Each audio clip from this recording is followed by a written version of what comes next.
Alright guys, so let's get into Photoshop here and break down some examples. So I just wanted to kind of show this before we get back into it. And you saw this in the lesson, but I just wanted to ask again, which of these circles is most important? As you change stuff, we start to add clarity. When everything is even, it's hard to tell, right? It's hard to understand what's what. So I'm not saying necessarily evenness is bad, like, oh, it's the devil, but I think that it's very important to avoid it because nature doesn't have a ton of evenness. And I think that the more you fight it, the more natural things are gonna look. Uh, as they look more natural, though, you're still gonna be having evennesses. I promise you, no matter how much you avoid evenness and how good you get at it, you're still gonna have things that are even. So it never hurts to always be focusing on that. So we're going to be basically talking about how things have primary, secondary, big, medium, small, just a few contextual applications and ways that we can apply 70-30 and this principle. So let's get right into it. So this is a pretty straightforward example, and this is from my friend Shang Lam, who is a cool guy, and we can tell here already how he's established the hierarchy, right? Let me make this bigger. I'll use a less harsh color. So you can see that we have this large section here. This is our primary shape. Then we have our secondary.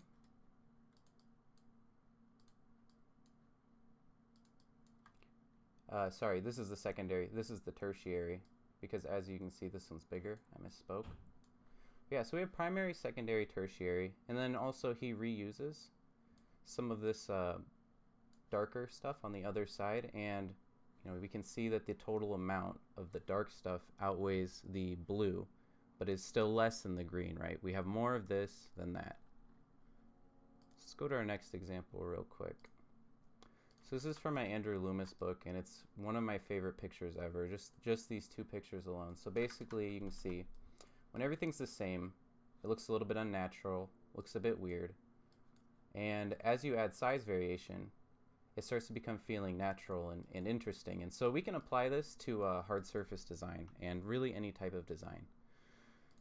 So here's another quick example I want to talk about, and it's basically the difference between a dynamic and a static curve. And so a static curve is one where there's no clear directionality. It's usually a semicircle, right? I mean, think about a box. If every side is the same, then which direction is your eye supposed to go, right? So the apex of the curve, as soon as you offset that to either the left, the right, up, down, whatever, so you have a bigger line that's longer and then a curve that's shorter, or vice versa, you start to have a more dynamic shape. So we can see, for example, here on this character, it's a very boring and uninteresting curve. It's not very dynamic. I'm not saying it's bad, I'm saying it's not dynamic. If that was a choice you wanted to make, that's fine. But it can make it a little bit more interesting, and giving the dynamic nature of this helmet, I would assume that having a more dynamic shape would be a nice echo. So you can see though that there's no clear big, medium, or small. There's no dynamicism. So the other thing too to look at would be, and this is an old paint over, but I think it was a pretty good example. So we can see here, if we look at the faces distribution, we have a pretty 50-50 distribution. We have 50% of this big mass, and then 50% of the front of the head. So it starts to become a little bit hard to tell which one of these is spatially more important. Obviously there's more yellow, but we could still spatially make it a little bit more interesting and dynamic.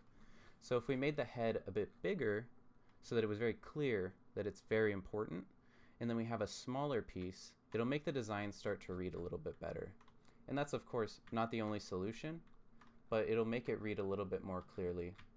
I'm not going to go over all of these examples, but actually, yeah, I'm not going to go over all of these examples, but I thought that those were two good examples.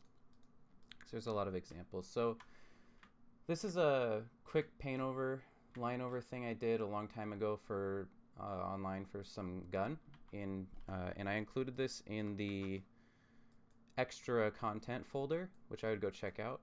But this is from Jehoon's Visual Design Group on Facebook, and people just post stuff looking for feedback on things. So this is one I gave a long time ago.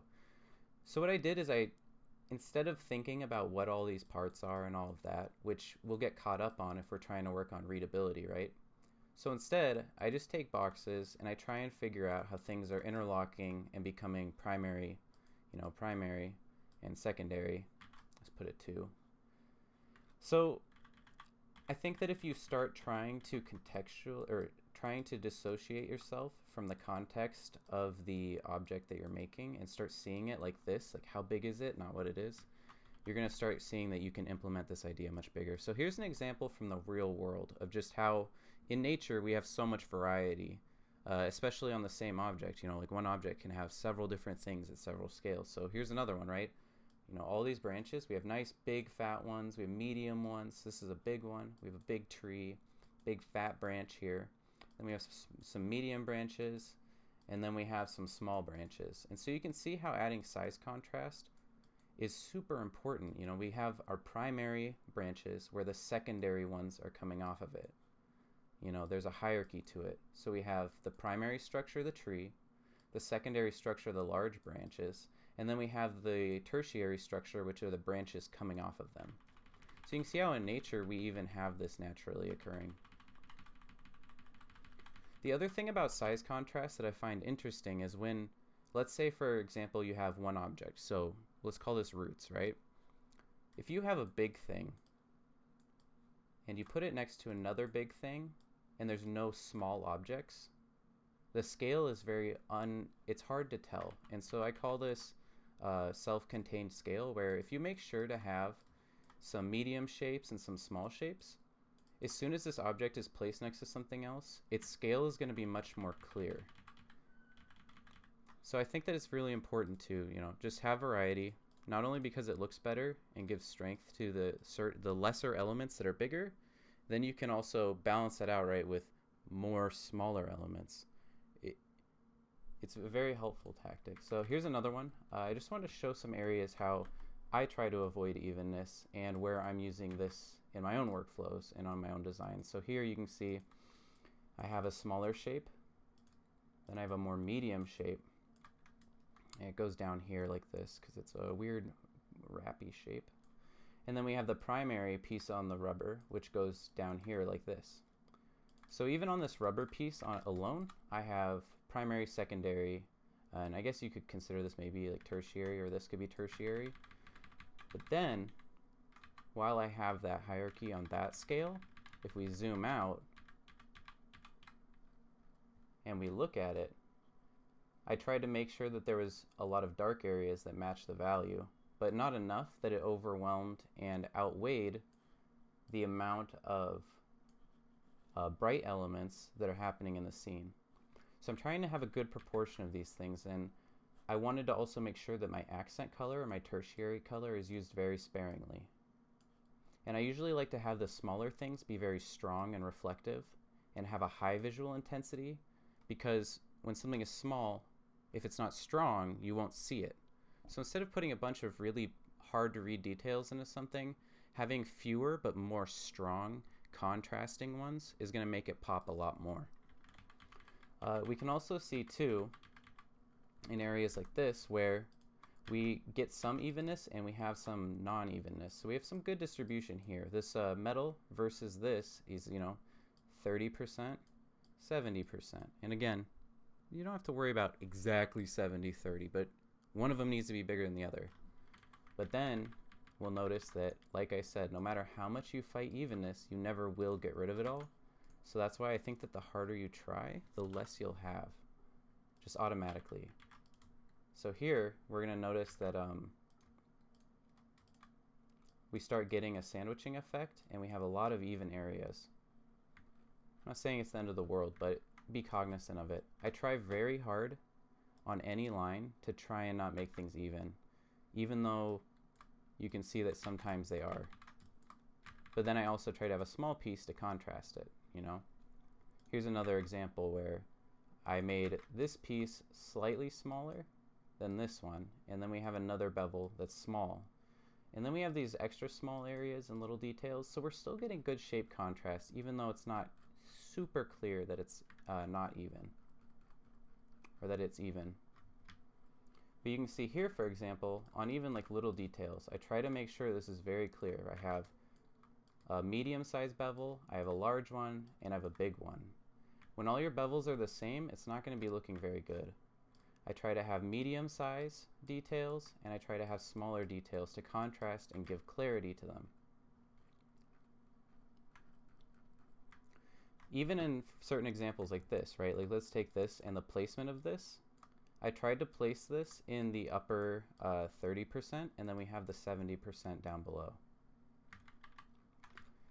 All right, there's even more examples of not evenness.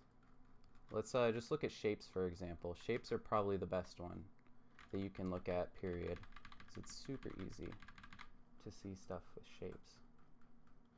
Before I actually start talking about shapes, just because I'm going to quit this example, I also try to make sure that I'm not distributing stuff evenly. You can see that I have a 30, 70, 30, 70.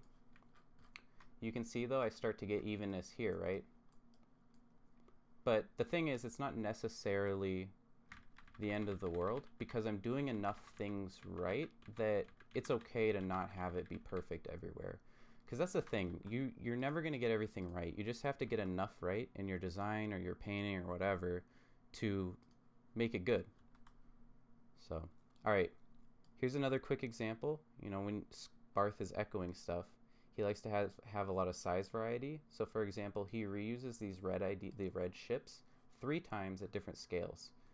I don't want to go into the depth chapter, but hierarchically we have a group of ships and we have 3 scales. So they're giving each other this, they have a relationship with each other that gives each other kind of a context. And then even further off, we have very small bits of red to give even more scale and contrast to this image.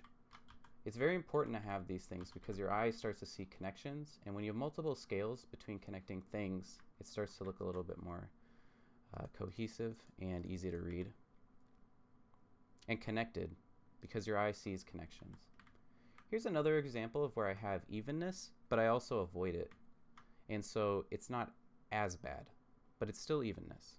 So let's look at the cross section here, and I'm going to make it a contrasting color. A little bit bigger for all of you with your small screens out there. So you can see in this, I start to get a lot of evenness around here. So you see these 2 panels are even pretty much in width. And then it's not even here, but it's close, and we have kind of even here. They're very similarly sized, but the reason why it's still somewhat okay, at least in my opinion, and of course I would try to avoid these things, but I still try to have size contrast. For example, I have very thin lines here, very smaller lines. I have different values of lines. I have extra thin bevels here. These contrasting this size is still 70-30. Same with even here and here, 70-30. Same here. I try to have a bigger primary area and a smaller secondary one. Bigger primary area, smaller secondary one, and then a tertiary one. By having these different scales, things will just read a lot more simplistic and more interesting. The human eye likes these types of organizations, as I've talked about before. So here's another example, but let's talk about a product. And so this one's going to be very clear because we're going to talk about this one a few times with the color accents and just accenting in general, and how not only is it in design and graphic design and architecture and just paintings, forms, everything, hierarchy, big, medium, small, primary, secondary, tertiary, but you can see especially, and I'm going to show you even video game examples where we have this. So we have our primary, and I mean if you could see this, yeah, you can see the rest of the case. We have our primary, which is this black color, and it's going to be contrasted by this secondary aluminum, and then we have our accent or our tertiary. And then below that, on maybe like a 4th level, we have very high intensity, very different, smaller details. So I really like this example. It's very clear, very easy to see. Here's the exact same example, but with value and applied to an environment. So this is a scene I made a while ago, and basically my goal, and you can't see the rest of this, so it goes back, but my goal was to make the primary values and the primary colors of this scene be gray. I try to have more gray and more gray areas. then I did white, which is my secondary color. So you can see this is a secondary color, and I used it very intentionally.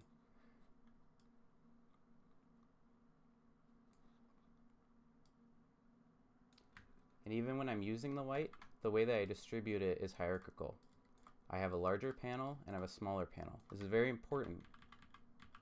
You don't want all the panels to be even. It'll just look like a mess. Alright, so this is just one more quick way that I've used that. Some of these examples will get repetitive, but I wanted to have them in different contexts. So, alright, this is a design that this guy on a forum I was talking to, I gave him some quick feedback, and I just think it's a wonderful example, and he made some great improvements afterwards. But I think that this example is extremely helpful for contextualizing. So we can start to see that there's a lot of evenness and layering. A lot of the different pieces have a very similar size, including certain shoulder pieces, parts of the bicep, and widths on the forearm. When we have things like this, we start having a hard time reading and understanding what's going on. When things are a little bit too even, when you have forms, any type of visual intensity that's even to another. It doesn't just have to be spatial, it can be color, value, contrast, material, texture, whatever. In this case, let's just talk about proportion and spatial size of things. So what I did is I tried to establish a primary shape here. And then I tried to establish the secondary shape here. And then for example on here, these are the secondary shapes. This is the primary shape. And then, what color is tertiary things usually? I think they're like this really awful brown. And this is tertiary shapes. Same thing here. And I will admit, just because I was working within the design, like these are a little bit even in volume, but I still try to add contrast. So for example, we have small shapes, and we have very small shapes, and then we have some smaller stuff. So while some of these are even, we're also adding some nice contrast to at least break it up enough that it's not a big deal, and it's no longer, you know, kind of a glaring issue. So here's another example. Instead of having all of these parts of the head, which you can see are very similar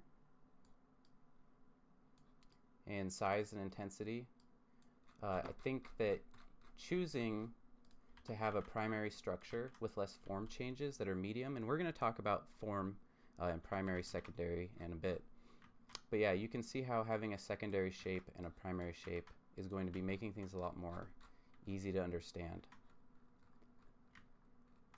And by the way, I included this a few block downs and images to help you go over and remember things in the extra content folder under design graphics. So let's talk about big, medium, small, and shapes really quick. And we did in a few other chapters, but let's talk about the square. The square is the least dynamic shape because every side of it is even. We have no big, medium, small, primary, secondary, tertiary. It's all one thing, medium. Your eye doesn't know where to go either because there's no directionality, right? So once we start having medium, large, we make rectangles, and we have at least left and right directionality. But once we start having big, medium, and small, we start to get some more dynamic shapes for sure.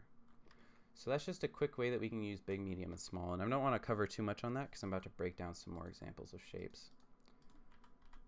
So here's a quick example of just, you know, we talked earlier about framing, and I just really love this example in Corey Hubbell's work where he has framing, and by using the framing, he has different scales of line work. So he has like thinner lines, he has thicker lines, as you can see here when I zoom in. So there's, you know, thin lines, medium lines, and big lines. Here's a contextual example of how we can apply this. I talked about this earlier, and I just really like this example because I see this bottom one so much, so much. I see this so much, and I want you to look at this, and I want you to look at this. When we have size contrast, not only can we do a lot more with our scene, but we can have nice broad rest areas, and then we can have super complex high detail areas. This is where you want to put all of your complicated stuff. You know, we want 70-30. So for example, like 70% simple, great drawing, 30% complex. It's not how you spell complex, but yeah, so 30% complex. So what we want to do is, by having these contrasts and establishing our primary, secondary, and tertiary structures, we can get away with a lot more too. Imagine if all of these were the same complexity. How are you supposed to make any sense of this? Which one of these is most important? My brain looks at it and it's like, I don't know. Which one should I even look at? If you were to pick one of these, which one should you look at? What's most important? Not really any of them. Even when you go down a sidewalk, you'll notice that the sidewalk is split into small and large chunks. So anyway, if you want to do this, that way you can start having simple areas, and it gives contrast and clarity to the smaller, more detailed areas. And it allows you to go crazy with those detailed areas, instead of just having kind of a messy, dirty place all over. So there's a few things on this that I really like, besides the shapes. One of those is just how much size contrast there is in the negative space. And I'm going to talk about this in a few other examples. But there's a nice size contrast in a lot of these things. And not just size contrast, but for example, if we were to break down, and I think we broke down the silhouette of one of my things, but we have like smaller line, extra small line here, larger lines, large, and then we have like extra large, and then we have like extra small. So there's nice size contrast. One other thing I really like about something that Paul Richards does well is simplicity versus complexity. He's probably one of my favorite artists, and I included his blog in... I included a link in his blog in the extra content as well. So yeah, you can see here even we have primary, secondary structure, and tertiary structure. Also, we have that contrast that we talked about between simplicity and complexity. And you can notice there's a lot less complexity than there is simplicity. You can even look at how the lines are. We have simple, complex. And then also when we have complex, right, we have small, small, bigger, smaller, smaller. There's a lot of size variation going on when we have natural stuff. Here's a paint over I did for my friend Ivan like about 1 billion years ago, but I just like this example because I think it's very clear. You can see that a lot of these details are very even, especially the chest plates. It's hard to tell in your mind, you know, which of these is important. It's not super visually pleasing. By having like more big, medium, and small shapes, we start to get more of a, you know, a hierarchy and a size contrast. The areas that need to be detailed are detailed, and the areas that need to be clear are clear. Also, by having a clear area in the center, the eye is more likely to go outwards to those detail areas. So you can see here that just by having a more large shape with a medium shape, we can make this even shapes a little bit more pleasing and a little bit less even. You can see here actually this is pretty good. We have a small part on the knee pad and then a primary shape. Not bad. It's the same example as the circles at the start of the chapter. So here's a cool image that Ji-Hoon Kim did, and I just really like the distribution of, you know, the big, medium, and small on the floors. So let me just break that down really quick. You can see here that he's using bigger shapes. Yeah, sorry, I'm trying to make it look a little bit easier to understand. Alright, so you can see that this is the primary area on the floor, and then it has the most space, and it's the most simple, right? And then we have the secondary area on the floor, where we have a bit more detail and a contrasting value. So you can see that we're already mixing two things. We're using spatial avoiding of evenness, or I guess you could call it like spatial hierarchy, and then we're using value hierarchy as well. So there's a lot of things going on in general as far as hierarchy in just one image. So here's an example of where evenness isn't the end of the world, and it's not that bad of a thing. And a lot of times man-made things can tend to be even, especially like think about a floor, for example. A floor is a functional thing. It's a set amount of space usually. You know, you don't usually have a house with two floors at different heights. It's a little bit weird. So at certain times, evenness is fine. And it's not necessarily a bad thing. It depends on what you're designing, as I've talked about. But evenness is less dynamic. It's not dynamic as in it doesn't guide the eye very strongly. It's usually not something that you, like, for example, let's imagine that these weren't all the same element. Let's imagine that this one had a werewolf on it, this one had a gargoyle, this one had a car, this one had a can of tuna, this one had a monster, and they all have different things, and they're all different. Then it would be a serious problem. It would just look like a giant mess. But in this case, let's not call this evenness. This is repetition. So this is the difference. A lot of times I hear people say repetition's bad. No, repetition's a tool. Evenness and repetition are two different things. Repetition is using evenness for a purpose and in a specific way. Or it can be if your elements are perfectly repetitive. You can use repetition in other contexts, but yeah. Anyways, here's another example too. So when I was starting to learn design, I focused on making dynamic shapes a lot.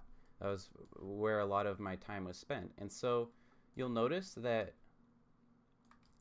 I noticed that I would do stuff like this. And I'm not saying that this is necessarily bad. Actually, in this place, I think it could actually look cool. But I would make these areas thinner and these areas thicker. I was always changing the widths of my bevels. And in certain times, that's totally great. Having thin and big again. Maybe this is hard to read. I hope that you guys can read this. I know video compression can make stuff hard to read. Yeah, so I tried to have thinner borders and thicker borders in certain areas, but I found that it looked less man-made. And in certain cases, I think that when you are trying to make something for a specific context, like say man-made or manufactured, evenness can be a tool. There's absolutely nothing wrong with that. I mean, a lot of things that humans manufacture tend to be even. We talked about the connection between the mind and how we organize stuff, right? So of course human things, especially things that aren't well designed visually, are going to be super even, or if it's functionally necessary. But yeah, so you can see the width around it is now even. One is more dynamic, one is more simple, but for a purpose. So here's some examples of composition that I think are good for evenness. One of them is just how this is split, or where a lot of the visual intensity changes are happening. For example, this rock face ends at about the middle of the screen, or where the dark value starts going. This is where I see the biggest change. If we look at the proportion of this object versus the top and bottom of the frame, we're going to notice that this main set focal point is pretty much exactly even to the top and bottom of the frame. Then we'll also notice further, if we start breaking this down, we're going to notice that it's equal on both sides as well.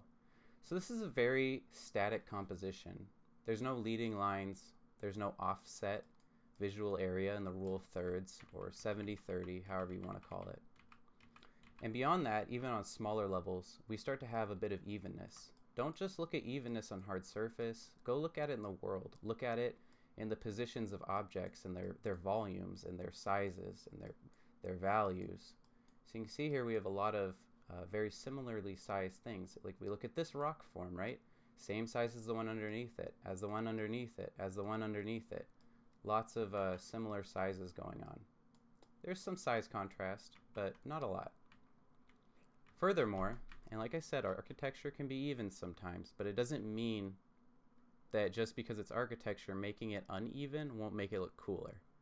Modularity, this is why when you do modular stuff, I think having a variety of lengths and widths will help you to get rid of this when you're making environments. But let's look at it a different way. So let's look at this piece right here. If you look at the waterfall and the rock on either side, you'll notice that those two are both even. But then if we look at the size from this piece to the next one, it's exactly the same. Furthermore, and this is probably a byproduct of modularity, if we look at the size from the floor to this, exactly the same. This could be because of architecture, it could be because of modularity, or, sorry, I just drank some Monster. Or it just could be, they didn't think to not do that. So, whatever the reason, just be on the lookout for evenness. You can look out for evenness in really anywhere that space is separated. I'm not looking at, oh, this is architecture, this is rock. I'm looking at spatial divisions. I really wish I had this example, and I have to find the book, but it's called Drawing Landscapes, I think. And it was one of the first times where I read in a book where someone, besides architecture, space, form, and order, but it was just such a good example of how when you have space, it's just a white canvas, right? Like we have a white canvas, and about how we divide it is what matters, how we divide that canvas up. It's not about what these things are. Because the thing is, I don't want to make this chapter too long, but this is important.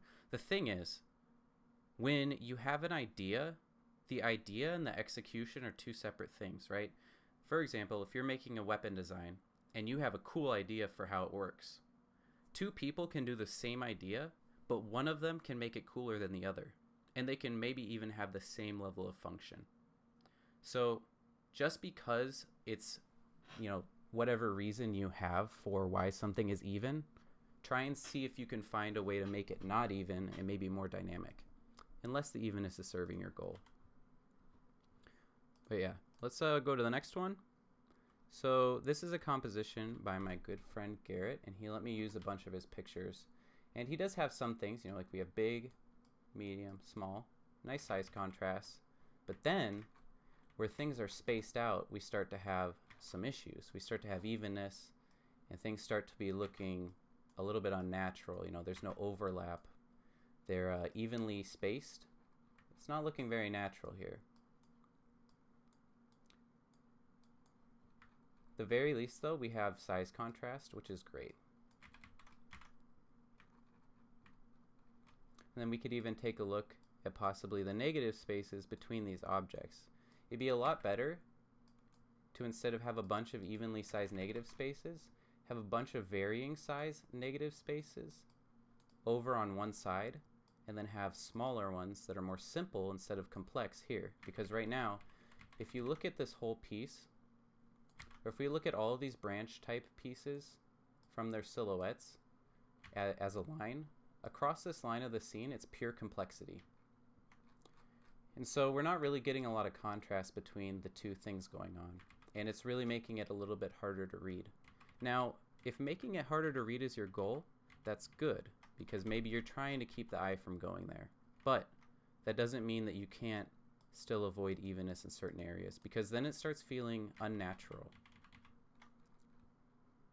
Even if we look here at a lot of these rock sizes, you can start seeing some evenness in not just the negative spaces, but the objects themselves. And of course, in some areas we don't. But I think it's really important to try and have like this, where we have closer, smaller, and then we have bigger spaces and proportions on things. Additionally, since we're going to talk about 70-30, it's kind of like the rule of thirds, right? And I told you I don't like using the rule of thirds because, to me, I just feel like people picture that diagram, and I feel like it's easier to just picture 70-30 because it doesn't have so much context applied to it. But yeah, let's look at this. Basically, he's doing things right? We have this in the upper third, and so we have the eye getting thrown over here. We have this going behind the character. Those things are really good, but in certain ways, it's really the structure of the image where it's lacking. We have a pretty even amount still of this bright stuff to this more medium and dark area. And so when we have this, we'll notice that while this is really good, we're actually still having a very strong and even division in the painting down here. So it's important to try and think about evenness in a lot of different contexts and, hierarchy and avoiding these types of things. So here's another example of how we could have hierarchy with form in a painting. It's kind of like the Skyrim screenshot example, but just having a lot of very similar sized forms is something that I see a very, very, very lot, which isn't a phrase or anything, but I see it a lot. I see a lot of people doing that. And you can see even when we have these smaller ones, there's still a lot of very evenly sized ones. Even when we look at all of these buildings, You see there's a lot of evenly sized things going on. You know, these are divided pretty evenly. The top and bottom of these windows is pretty even. Let's do a size 14. And so, I mean, things like this, certain times these are acceptable, right? Like we talked about architecture. But for example, this is good up here where we have, you know, longer pillar and we have a shorter top cap.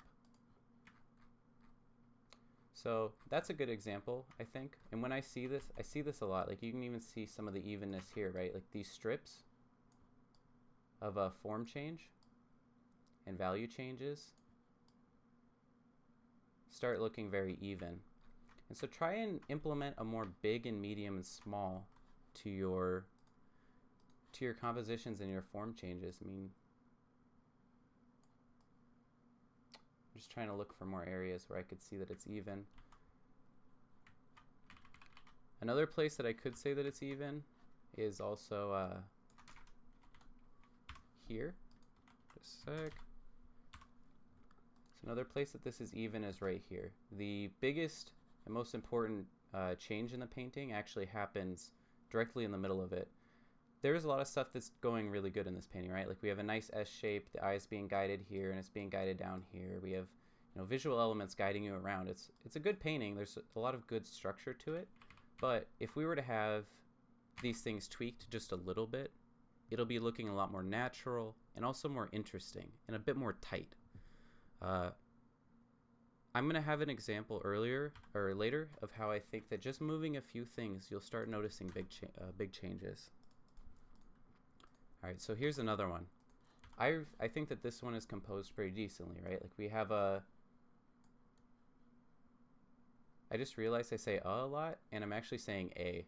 But anyways, we have a lot of smaller secondary space here for the brightness, and then we have our larger, more primary dark area. So the composition is split pretty nicely in this way. Also, we have it in the upper third. The composition itself isn't necessarily bad. It's more about the little elements in it and how they have a relationship with the overall big picture and how they can make it worse too.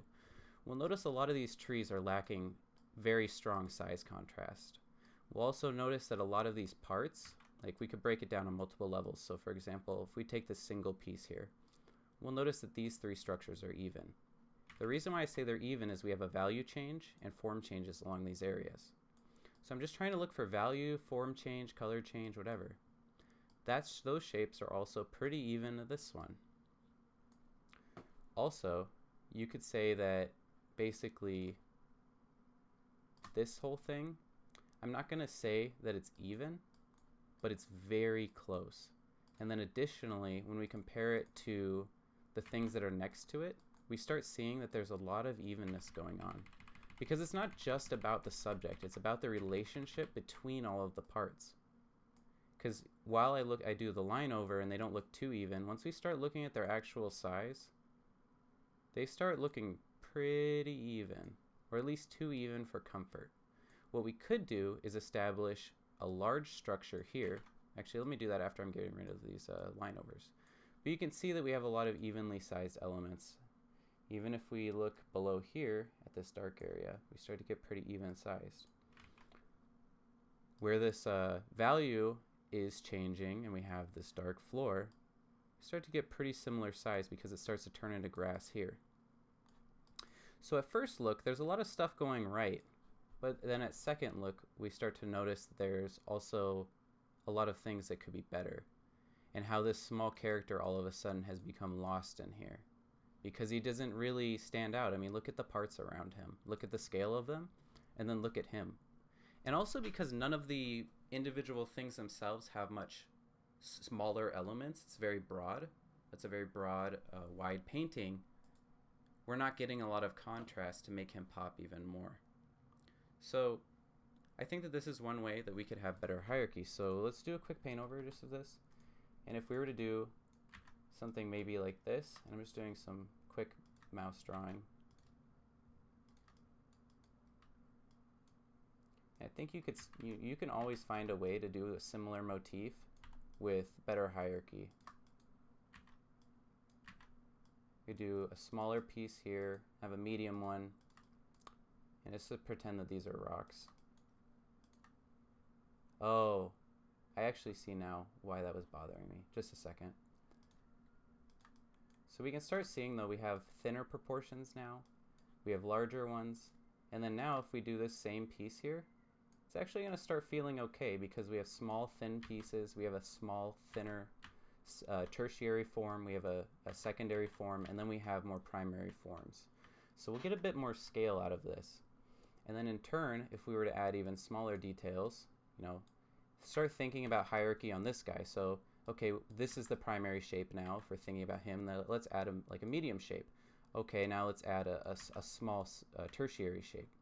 These things are going to give this guy a lot more contrast of scale and make things a little bit more easy to read. All right, here's another example of just things that are even and how you can look for them. We'll start noticing that when these things are, these negative spaces in the wings are getting very even in size, and it starts to become very static. There's no clear directionality to things.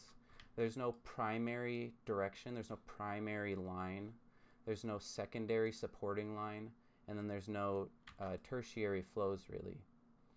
There kind of is, almost exactly how I outlined it. For example, you can see that this line is continuing here, right? And then guiding back down to here. But here's where the problem comes in. So yes, the idea and the intent is there, just like the last painting. But if we notice where things are divided very strongly, it completely breaks the flow. It completely breaks the idea of having dominant line. If we look at how these wings are separated, let me do a big color really quick. I think it's easier to see. If we look at how these are separated as far as their proportion, and maybe this is for an anatomical reason, but still, this is why the directionality is not good. So you can't tell me that there's not a way to find a balance between anatomy and reality. And this is a dragon, by the way. So you can always find a way to achieve both goals, I think. A lot of times people will say like, oh, well, you know, it's supposed to be even, or it could be even. Like, you can usually find a way to achieve both goals. At least try it out. So in this case, we can see that the center line is completely breaking the flow. And because a lot of these other parts are lacking strong directionality, you know, they're separated lines. They don't have any hierarchy to the lines. The only thing that there is certain strong lines, but at the same time, they're not supporting that line. You know, we don't have, okay, this shape is flowing into this one, and this one's flowing into this one very well. These are a lot, there's a lot of, and we talked about, you know, 70-30 on curves, right? There are some very dynamic curves here, but then there's also a lot of very undynamic curves that are even. And so when their apexes are like this, a lot of these shapes aren't actually serving the overall flow. And then dividing the wing very strongly down the center helped to basically negate this entire strong dynamic flow that we could have had going. So even when we're thinking about the flow and organization of objects, you should think, what's your dominant line, what's your secondary flow, and what's your tertiary flow. Don't just plaster things and hope it's going to work. And I'm not saying that that's what he did, obviously, but I think that's very important to try and be organizing and supporting and strengthening what you have. Another reason why I think that this isn't very dynamic, and if we talk about it in the context of evenness, is evenness doesn't just mean that something is going to be constrained to the size of something. It can also be in terms of a shape, as we talked about. So for example, let's take this shape right here. Let me find that layer. All right, cool. And we're gonna notice that when we start breaking down even the bigger cavities and then the shapes, we're gonna find evenness. So these two cavities here, very similar size to this one. And then while this isn't a cavity, it's the opposite of a cavity for the most part. And we'll notice that this is a very similar size. And then the same thing here, and then also the same thing here. So on multiple levels, we're having hierarchy issues. Another level that we're having an issue is a shape level. So the shape level is basically this. this shape, and we're trying to create a dynamic flow. So that means dynamic is almost always something that goes from big to small. But if we look at a lot of these shapes and how they're interacting, you'll notice that they don't really go from big to small. This is the same width or bigger than this one. It would have been much more beneficial to have a point over here, because then it would be going this way. But now we start having very static shapes that are slowing down the velocity. So hopefully it's a good example. Hopefully I explained that pretty well.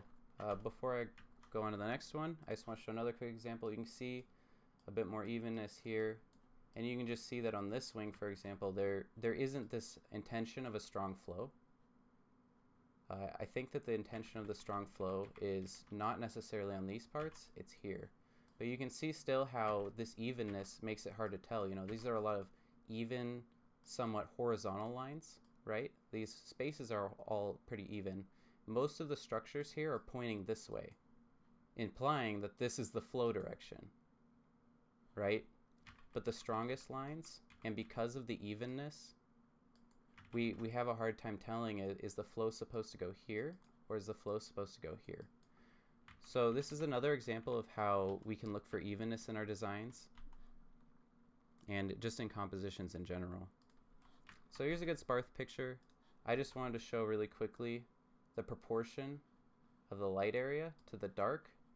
We've got 70, 30, or sorry, we have 30, 70, and you can notice that according to the rule of thirds, right, we're ending things in the right area. So we can call the rule of thirds also 70, 30, because not only do we have 70, 30 on a large scale, we have it on multiple scales. So for example, this line here, we have a 30% length, like as far as the length of this line to this 70% of this line.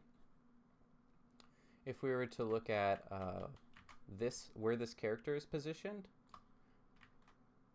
versus the other side of the frame, 70, 30. You see we have 70, 30.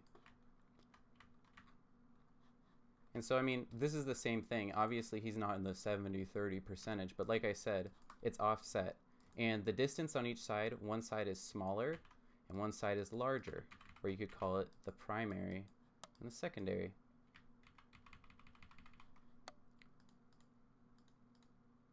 Same example here.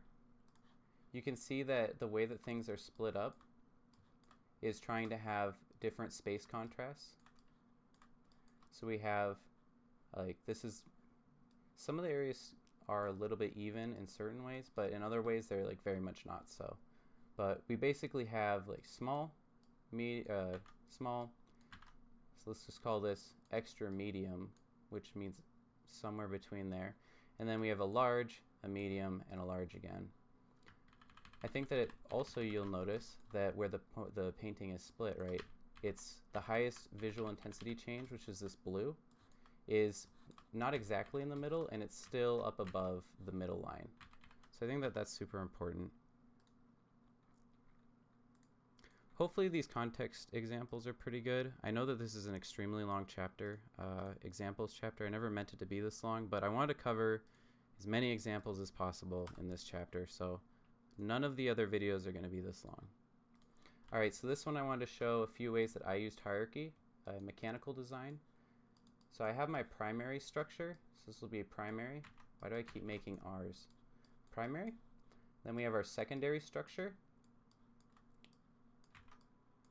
And then we have our tertiary structures. And the reason why I'm talking about specifically these ones, because you could say, oh, but Alex, these ones are the same size. Like, this is all the same size. What are you talking about? You're right. I am choosing that in a way arbitrarily, but I'm not. Because all of these things are related. This is a part of the body. This is a part of the body. This is a part of the leg. And like I said, no matter how much you try to avoid evenness, you're never going to avoid it all. But if you look here, for example, you'll notice that if we go from here to here, the negative space is smaller than the space next to it. So I'm still trying to do things in a way that gives size contrast. I try to make sure that I don't have like an even space between the legs. But so here on a bigger level, I'm trying to do hierarchy. And then let me show how, and I talked about this in the echoing chapter, but I tried to use the same details, which is the lights and the circular parts, at differing scales. So I have a primary one. This is the primary. Oh my god, why do I do R's? Is there something wrong with me? Probably. And then I have the secondary ones, and then I have the tertiary ones. Let's just do 1, 2, 3 next time. So here's another example, hopefully useful, of how I'm applying hierarchy to my designs. And also one quick thing I want to say, I don't want to get too disjointed from the topic of this lecture, but when I was designing this, and something that I wanted to talk about in the tutorial and I couldn't find a good time was, in product design, there's this thing called a feature. And a feature is basically, like, let's say, for example, I'm looking at my desk. I have a USB flash drive, and one of the features is the flash drive has a covering that slides forward, and it has a USB 3.0, and then it has a label that tells you how many gigs it is. These are features. They're things that are, you know, functional and whatever. So in design, I feel like there's the same way. The way I think about it, and when I'm trying to design stuff, I'm like, what's a cool visual feature? So for example, on this guy, I tried to line up, and it's not like super perfect, but I tried to line up a lot of these shapes to make an X. And I wanted to also have really dynamic negative shapes here. So I tried, for example, to make this thing asymmetric. So it would kind of look like it's continuing this line, and this one would look like it's kind of continuing onto this line. And then that these would sort of cross and counteract that. So I could have these lines coming here, these lines coming here. And to me, it's this idea of what I call a visual feature, where you just think like, oh, what would be, this is just how I think about it. I'm like, what if I did this with a form? Like I twisted it and made it this certain way. So if you're trying to think of like a unique visual tool that you can use to make a cool or unique design, try thinking of like, what's that cool feature, that cool thing you've never seen, that hook. But anyways, I don't want to talk about that anymore. So this is just an example of how I used hierarchy on a mechanical design. And here's another real world one. This is a railgun, and I just found this online. And so let's break down just the proportions and the hierarchy of this object. So on the biggest level of hierarchy for this area, we have just this object. This could be called the primary structure, I guess you could say. We have a bunch of these guys grouped together. It's one big structure, and this is our primary form, our primary structure. Then let's break it down into the individual ones. You know, we have a bunch of smaller structures underneath it, and of course they're all even, right? Like they're repeating because it's repetition.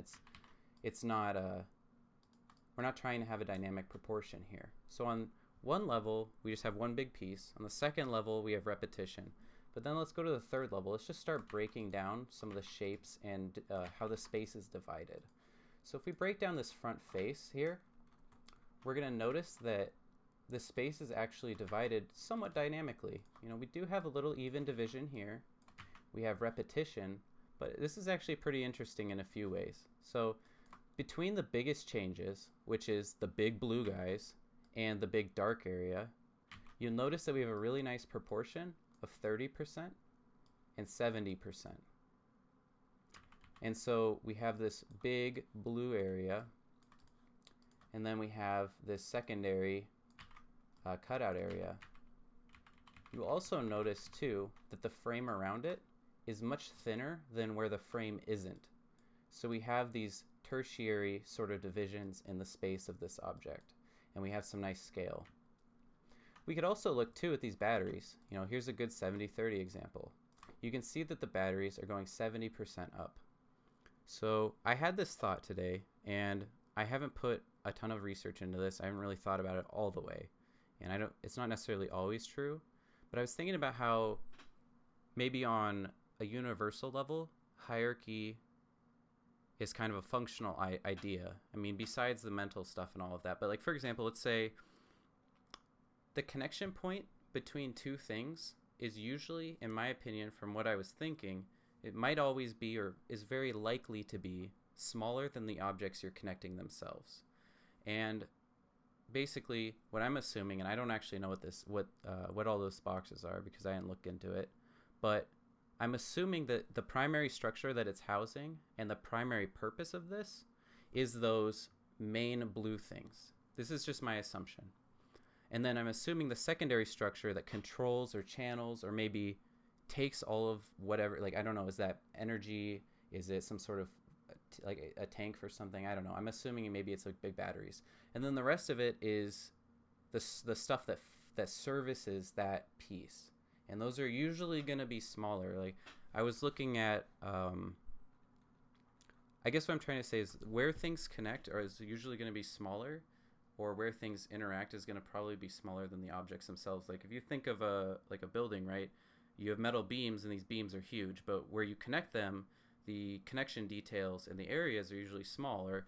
I was looking at hydraulics, for example, and the hydraulics are, pretty big, but the details that always connect them to another structure are usually smaller, because it wouldn't make sense to have something the exact same scale connecting to something else. It doesn't really make sense.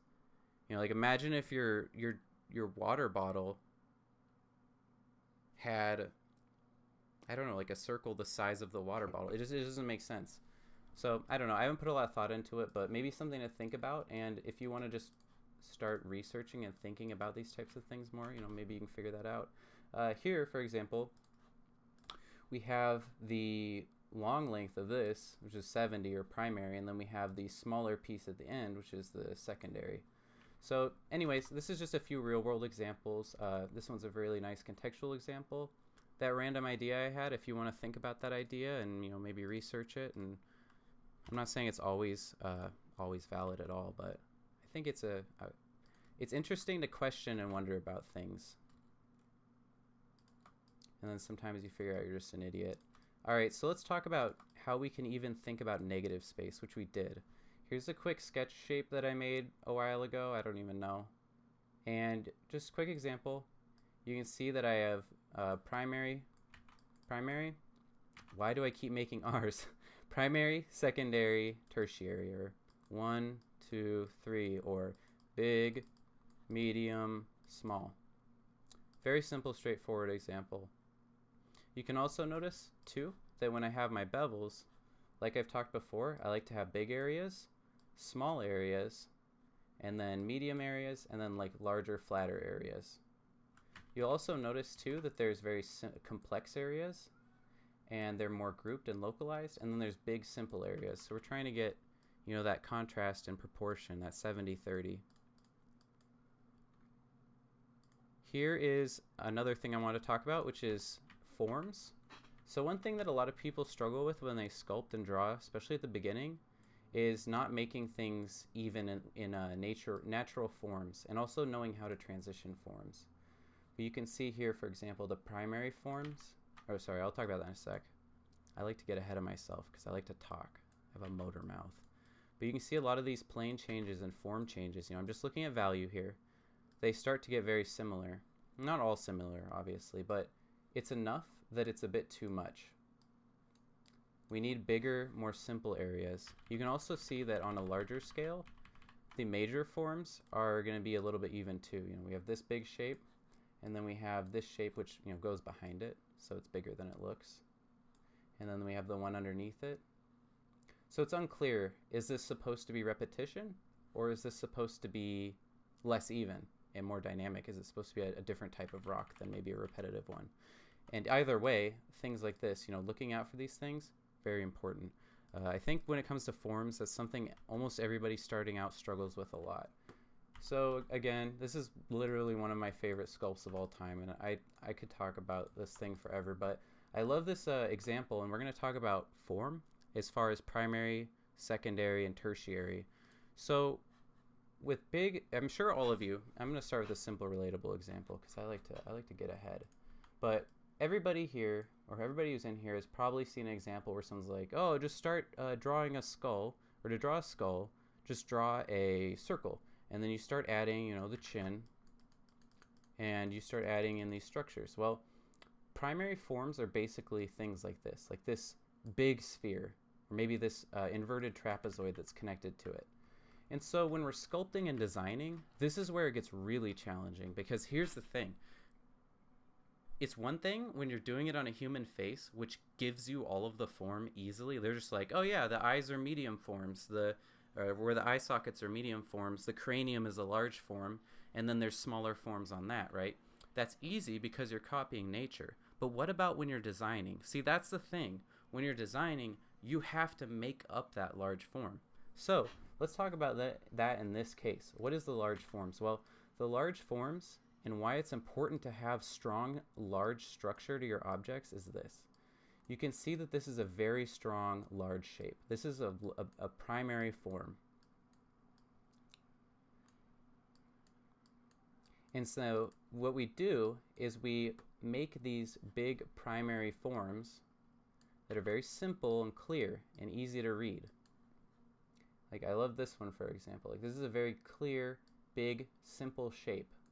Because when we have simple shapes, big simple shapes, we contrast it with smaller secondary and tertiary details. So for example, these are a large form change. But then what we do is we start adding the medium forms. You'll notice that the shading follows the flow of the main shape. But then we start having positives and negatives in the surface of a medium size. And what we do when we have these medium sizes is we start giving contrast and scale to the larger form, and we make it more interesting. This is when we actually start doing stuff. But it's very crucial that you don't have too much of that. And I'll show you an example of a really bad sculpt I did a long time ago. So for example, you can see though the contrast in form between this very large head and these very thin, subtle, but clear form changes. The size contrast and the form contrast, in my opinion, is extremely good. This is a very high contrast sculpt, and I very much like it. But next time that you're sculpting, try and look at your objects and see, okay, do I have good primary forms? And the reason why is that primary forms are that big read. That's what it looks like out here. That's what you're going to see at a distance, right? And then once we get closer, without it looking mushy, we add our medium forms onto it. Because if we have just medium forms, which is everyone's go-to, whether they're making an environment, they're sculpting rocks, medium, or they're making a sci-fi environment, medium is the go-to thing. So here's that really bad sculpt that I made just a couple years ago. And you'll notice that I just have a lot of medium-sized form changes, even at this early stage. It's very mushy. Besides the fact that it's mushy, it's just poorly proportioned. It's not very good. It starts to get very lumpy and mushy. I tried to have a more dominant and strong shape to it, but you can still see in a lot of areas it just gets lost and it becomes mushy and terrible. And we can just delete this head so no one ever needs to see that. Yeah. But it's just very important to try and have a lot of structure, I guess is a good way to put it. When you're making organic objects, you'll notice the difference between something that has structure and something that doesn't. I would recommend checking out Jason Martin's art. He has really, really amazing form contrast, like very broad, strong primary shapes, very crisp details, and then very nice medium and small forms. Like it's one of my favorite examples, along with Kenneth Scott. Here's another world example. So let's break this down and let's look at the main form. So on a primary level, we could probably just call this maybe a cylindrical shape or a box. We have our primary form, it's just this very big shape. And then we start cutting out our medium forms out of that, right? And we start adding medium forms. So like I said, form change is anything that's a positive or negative on a surface. And so when we look at the hierarchy of this is our primary structure. It's very big, broad shape. It's very simple. But then we start adding on secondary forms and secondary shapes. These are smaller but complete forms. I would almost dare to say that this is its own form, but it's also following the structure of the main body. But so let's look at this, right? So we have our secondary. I swear to God, I'm not going to make an R when I draw a P for primary this time. I promise. I'm not gonna do it. So you can see here though that we start to have our primary shape.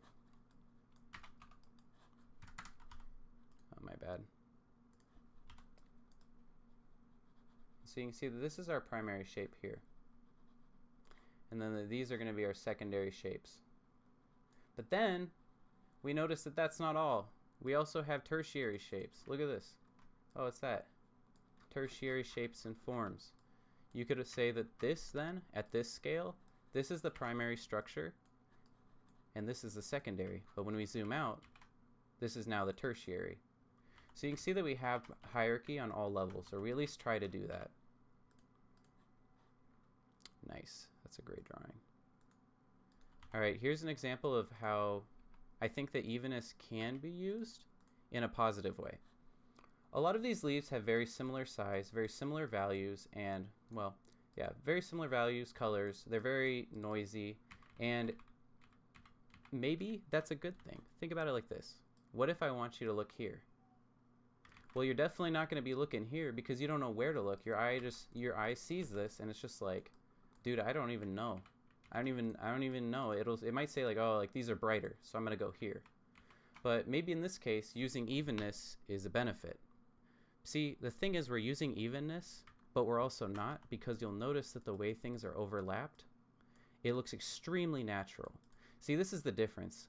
I'm willing to bet you that if you were to make these leaves and try and arrange them and make this composition in 3D, having these leaves look like this will probably not be as dynamic or as interesting, because we're still getting lots of really crazy size variations on multiple levels. So just something to think about. Maybe you could use repetition to guide the eye to something important, or tell the eye where not to look. All right, I only have a few more examples left, and I know that this chapter is probably exhausting. It's probably a lot of work to go through, but let's look at a kid's example just to kind of just make a bigger case for what I'm trying to say. So let's take a look at how little kids think about the world. Pretty even, to tell you that. Look at this. Everything is even. These hills are even. Evenness is not a natural occurrence. I mean, imagine like, who made a building? Oh, a person did it. Who made this drawing? Oh, a person did it. A person who doesn't even have an idea of aesthetics and is still developing. So it just goes to show how, even though as we mature, we still struggle from a same issue. You know, all of these are the exact same. All of these are, you know, like if we look at this, look at even size. Those like billboards? I don't know. Yeah, so just children do this. We do this at a much more complex level, but it's still something that's very ingrained in us. Here's another really quick example. I just have always loved this image. I couldn't find the artist's name, so if anybody knows who it is, let me know. I really like this, but I just loved this guy's simple versus complexity. And even though he has these busy areas, they're really simple and directional. And then it has these nice, smaller percentage of just very, very detailed and interesting things going on. So I think that this is another great example of how we can use, 70-30 to try and have these big, broad, dominant spaces, and then these more complex, smaller areas. All right, so I want to talk really quickly about an epiphany I had for design a long time ago, and I want to compare it to an example as well. So I have a picture of this detail here, and I already broke it down, but let's just talk about that book I talked about, which is called Drawing Landscapes. No, actually, this was in Form, Space, and Order, but they basically just talked about an object in space and offsetting it. And I've broken a lot of details down like this, but hopefully this will make it even more helpful for you guys. So when an object is directly in the middle of something, obviously it's static. It doesn't look like it's going anywhere. There's no drama to it, right? That's usually why we avoid center compositions, at least for something that we want to be dynamic and interesting. So, but let's look at why though. And I touched on this briefly, but you can think about this in context. Like, let's say that this is a latch. Let's say that this is a subject in a painting. Let's say that it's anything. But if you look at why it's boring, it's because it's even. Look at this. 50-50. They're all the same size. From every side of this, it's all even. Not very interesting or dynamic. Where is the eye supposed to go? Nowhere. All right, but let's put it up here. Now, let's use that same example. Of course, this is like the rule of thirds or whatever, but let's look. Big, medium, small.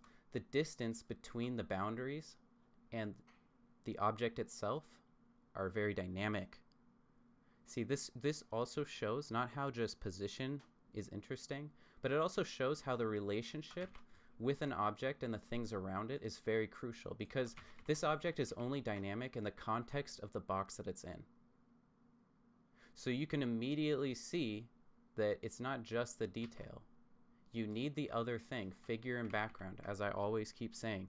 Figure and background, difference, separation, clarity, how everything has a relationship. Design is relationship between parts a lot of times.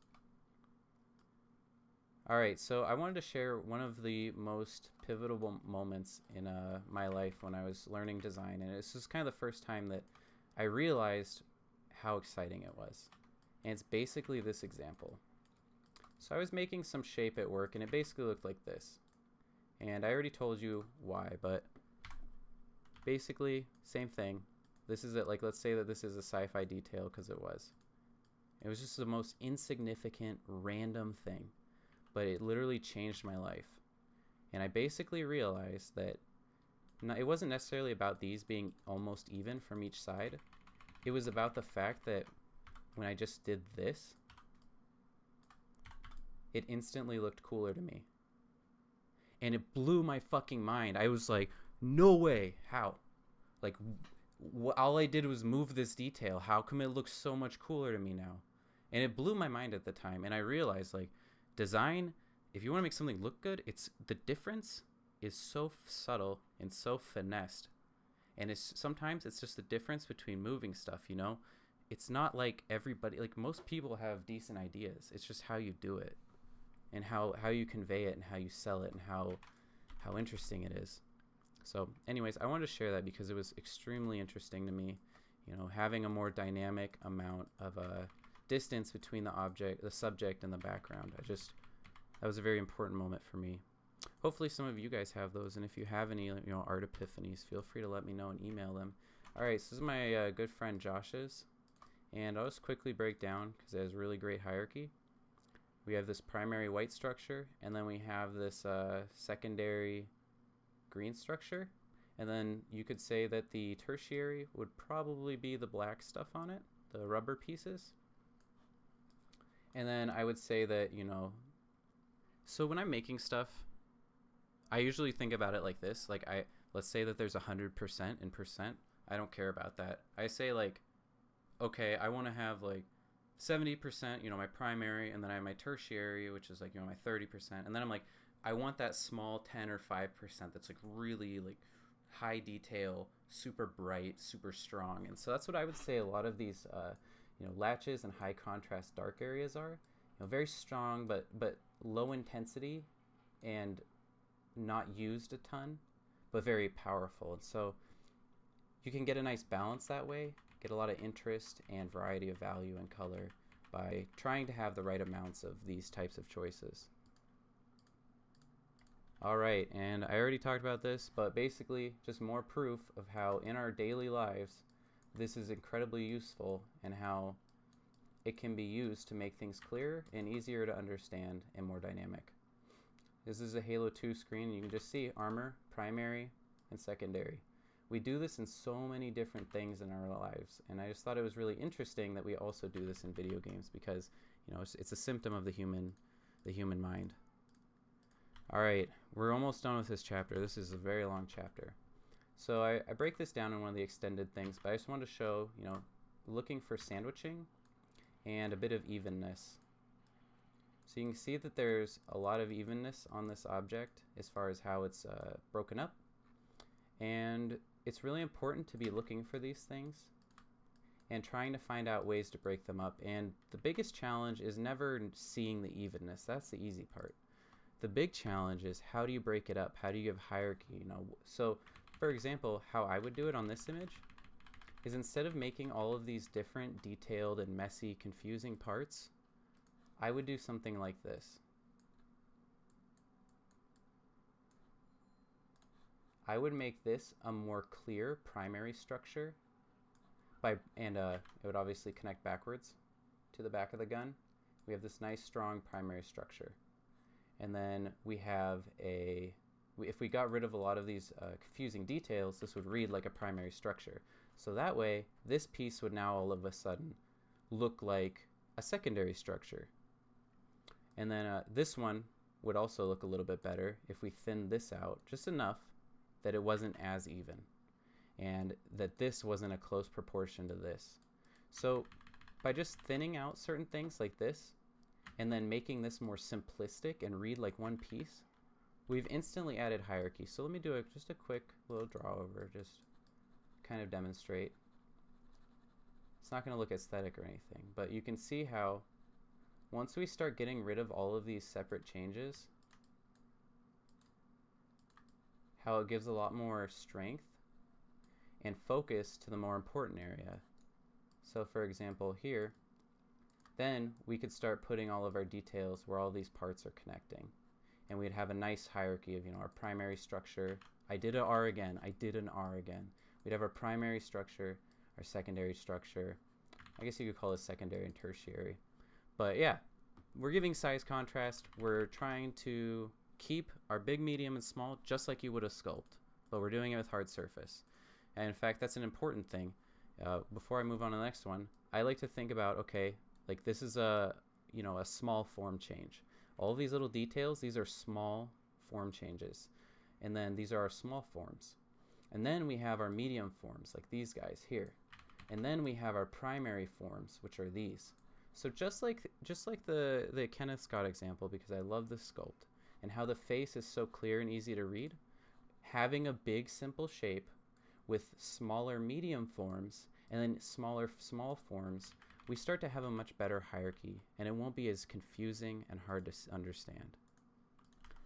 I just wanted to point out that during my design process, I'm usually blocking stuff out and thinking about this very early on. To me, it was very important that this was the primary structure on this piece, this was the secondary structure, and I intentionally made this one smaller to be tertiary. Beyond that, I just didn't want these two to be the same size, so they didn't compete with each other. It's very important because when things are even, they're competing, just as you saw with the circle example. And I also tried to make these types of shapes, so I have like big, medium, and then smaller shapes. And then you could also contrast that with, say, this is a primary shape, this is a medium, this is a tertiary. So you can just see how in the blockout stage it's really important. All right, here's another quick example of how we can use 70-30. I didn't actually realize how many examples I had, and I was worried about this chapter being too skimpy, and it's turning into a gigantic long video. So we have our primary. So when you're just doing plane changes or thinking about form, imagine you're making a gun and you make a plane change, which we've talked about in the vocabulary lesson. All right, what's the space of that plane change? And what's the space of it in relationship to the main structure? Be thinking even about your plane changes. Here I try to have big, medium, small. You can also try and think about it as in, you can think about it in surface area, right? You can think about surface area, so it doesn't even necessarily have to be continuous, like very bulky shape to compare. Like you can think about surface area. There's so many ways to try and interpret this rule and think about it. With that said, here's another one. So I actually got a really cool advice from my friend David Heidhoff, and he said one of the things he didn't like about this gun was that functionally it wasn't clear what the primary focus was. And I never had thought about hierarchy in that way, and I'm sure there's obviously tons more ways to explain hierarchy, and I'm not going to explain all of them, and there's just a lot. But anyway, here's one of them, is functionality. When you look at an object, usually you want to know its main function, right? Like if you have a multi-tool, it has a lot of purposes. That's kind of its name. But like let's say you have a water bottle that's also a soap dispenser and it has a timer on it. And you can take vodka shots out of some side compartment. You look at that and you're like, what the fuck do I do with this? Like what am I supposed to do? And it's the same kind of thing. Like when you have a functional thing, it was hard to tell, is the shooting the rockets, or is it the main barrel here that's the prime function? I mean, if we look at how it's divided, it's actually not that great. You know, if we look at the scale of these things, it's pretty evenly divided. There's not a lot of strength here. Like, I bet if I had made the circle bigger, maybe stronger, maybe it would have been more clear. But then also, you know, we have this huge detail up here, and these areas are similar. So we have two very strong functions, and it's kind of clear, you know, which is the dominant one. So here's another block out that I have. And I tried to make it, you know, 70% functional and 30% aesthetic. And I wanted it to be very clear what the difference between these two types of things were, and I wanted there to be hierarchy within it. And additionally, beyond a functional level, trying to establish hierarchy for the parts, I wanted to have a primary structure and then secondary, smaller structures to give contrast to it. Also, just functionally, it works out that way. So that's just another quick example of how you can use hierarchy. I think that this is the last example, and yeah, so I'm going to give this one. I was thinking to myself, how can I explain the idea of detailed distribution, where I said, oh, well, most of the details are at the start and ends. And so I was questioning myself, because I think it's important to question your assumptions. But basically what I realized is the primary and strongest thing on here, both in volume and color, and volume, value, and color, is this rose.